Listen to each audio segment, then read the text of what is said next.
আপনাদেরকে খুব পরিচিত একটা জিনিস দেখাবো, দেখলেই বুঝতে পারবেন।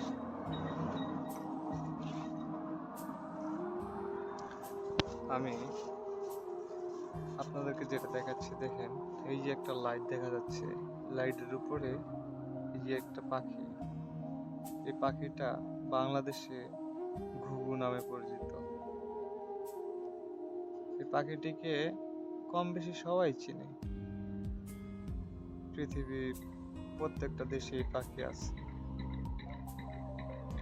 তো সে এখানে বাসা বেঁধেছে। এখানে সব সময় আমাদের আড্ডা থাকে। আমরা 10-12 জন এখানে সবসময় আড্ডা দিই, এখানে বসি, ওখানে একজন বসে। ঠিক ওই চেয়ারের উপরে পাখির বাসাটি করেছে, ডিম দিয়েছে এবং সে এখন তার ডিমের উপর বসে আছে। তো এটাই বোঝাতে চেয়েছি যে দেখুন, নিরাপত্তা এমন একটা জিনিস, সে এখানে ভাবতেছে সে এখানে নিরাপদ, তাই এত কলহ, এত জনবলের মাঝেও সে বাসা করে এখানে আছে। আর আমরা মানুষ হয়েও একজন আরেকজনের কাছে নিরাপদ না, একজন আরেকজনের উপর নির্ভরশীল করে বাঁচতে পারি না।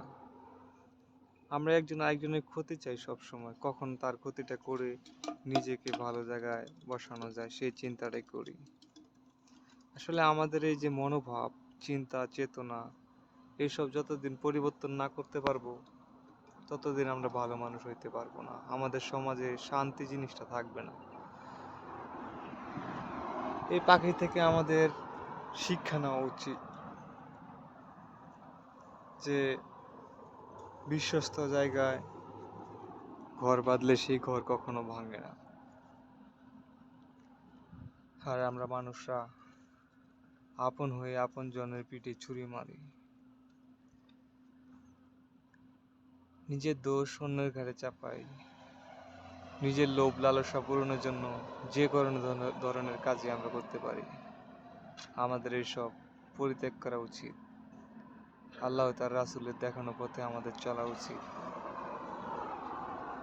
তাহলে আমাদের সমাজ বলেন, আমাদের দেশ বলেন, সব জায়গায় আমাদের শান্তি বিরাজ করবে। ধন্যবাদ, সবাই ভালো থাকবেন।